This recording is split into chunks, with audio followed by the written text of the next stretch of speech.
সালটা 1886। ঠাকুর শ্রী রামকৃষ্ণদেব তখন কাশীপুরের উদ্যানবাটিতে। তো ঠাকুরের শরীরের অবস্থা তখন একদম ভালো নয়। ওই বছর শিবরাত্রির দিন স্বামীজি এবং অন্যান্য ভক্তরা মিলে ঠিক করলেন এবছর শিবরাত্রির উপোস করবেন, সারা রাত জাগবেন, পুজো করবেন, ধ্যান করবেন। কিন্তু যেহেতু ঠাকুরের শরীরের অবস্থা ভালো নয়, তাই জন্য কাশীপুরের যে মূল বাসভবন যেখানে ঠাকুর থাকতেন সেই ঘরে পুজোর আয়োজন করা হবে না। পুজোর আয়োজন হবে ওই মূল বাসভবনেরই পাশে একটি ঘর, যেটি রান্নাঘরের জন্য নির্মাণ করা হয়েছিল, সেই ঘরে। যারা কাশীপুরে গেছেন তারা বুঝতে পারবেন কোন ঘরের কথা বলছি। তো যথারীতি ওই ঘরে পুজোর আয়োজন হয়েছে। ওই দিন সন্ধেবেলা বৃষ্টি হয়। বৃষ্টি থেমে যাওয়ার পর মেঘের মধ্যে বিদ্যুৎ এমনভাবে চমকাতে লাগলো যেন দূর থেকে দেখে মনে হলো যেন শিবের জটার মতো। এবং এই দেখে ভক্তরা খুব আনন্দ সেদিন, যে শিবের জটার মতো লাগছে, একটা মহা আনন্দ হচ্ছে ভক্তদের মনের মধ্যে। রাত 10টা বাজলো। প্রথম প্রহরে জল ঢালা হলো, পুজো হলো, স্বামীজি ধ্যান করলেন, সবাই ধ্যান করলেন, পুজো করলেন। তো স্বামীজি ধ্যান করার পর ওই ঘরে বসে আছেন, আরও অনেকে আছে, অভেদানন্দ, শশী মহারাজ, আরও অনেকে আছে। তো ওই ঘরে থাকাকালীন স্বামীজির হঠাৎ করেই অন্তরে একটা তীব্র দিব্য অনুভূতি বয়ে গেল। স্বামীজি ধ্যানে বসলেন, চোখ বন্ধ করলেন এবং স্বামী অভেদানন্দ ওই ঘরেই ছিলেন। তো অভেদানন্দজিকে বললেন যে আমাকে একটু ছুঁয়ে রাখতো। তো অভেদানন্দজি স্বামীজিকে ছুলেন, স্বামীজি ধ্যানস্থ অবস্থায়, আর অভেদানন্দজি স্বামীজিকে ছুঁয়ে আছেন। ওখানে উপস্থিত সবাই অবাক হয়ে দেখতে লাগলেন যে একটা অদ্ভুত কাণ্ড হচ্ছে।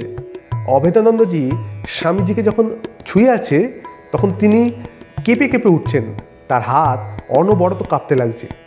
সে এক অদ্ভুত দৃশ্য।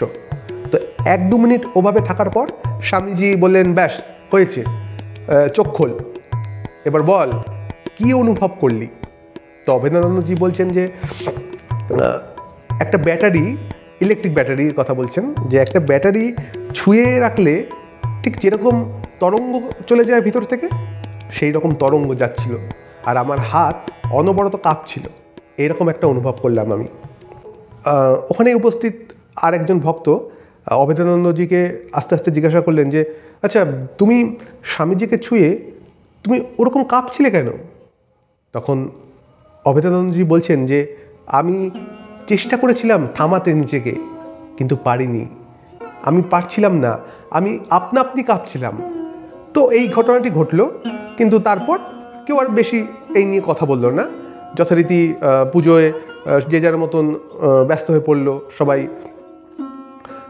প্রথম প্রহরে পুজো হয়ে গেল, এবার দ্বিতীয় প্রহরের পুজো হবে। তো দ্বিতীয় প্রহরের পুজো যখন শুরু হলো তখন সবাই পুজো দিয়ে ধ্যানে বসবে।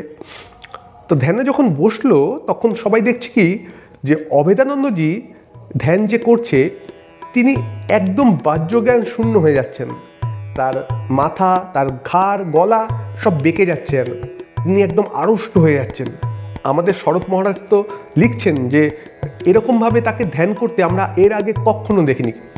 এরকম একটা অস্বাভাবিকভাবে ধ্যান করছেন তিনি, মানে কোনো সার নেই তার মধ্যে। তো সবাই মনে মনে বুঝতে পারছেন যে স্বামীজিকে ছুঁয়েছেন বলে ওরকমটা হচ্ছে। যাই হোক, কেউ কোনো কথা বলেনি। তো দ্বিতীয় প্রহরের পুজো হলো। তারপর যখন চতুর্থ প্রহরের পুজো, মানে ভোর 4টে বাজে, তখন শশী মহারাজ এসে স্বামীজিকে বললেন যে তোমাকে ঠাকুর উপরে ডাকছে।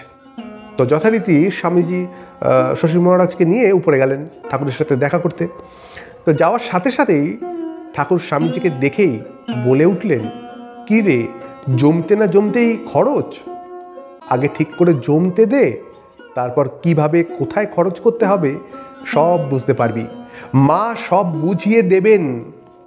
এই বলে ঠাকুর এবার বলছেন, তুই জানিস তুই ওর কত বড় ক্ষতি করতে যাচ্ছিলি?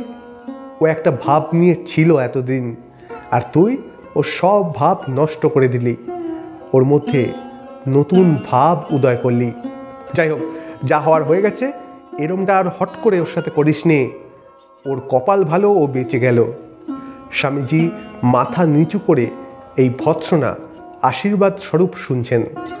স্বামীজি বলছেন পরে যে আমি বুঝতে পারছি না ঠাকুর উপরে বসে কি করে জানলেন নিচে আমরা কি করছি। আমি চুপচাপ তার ভৎসনা শুনলাম। আর কি বা করি? অর্থাৎ ঠাকুর বলতে চাইছেন যে কেউ আছে যে দুদিনে সাইকেল চালানো শিখে যায়, আবার কেউ আছে হয়তো 1 মাস ধরে সাইকেল চালানো শেখে। সবার এক একটা ধরন আছে। যার 1 মাস লাগে তাকে যদি তুমি জোর করে 2 দিনে সাইকেল চালানো শেখাতে যাও, তাহলে কিন্তু হিতে বিপরীত হতে পারে।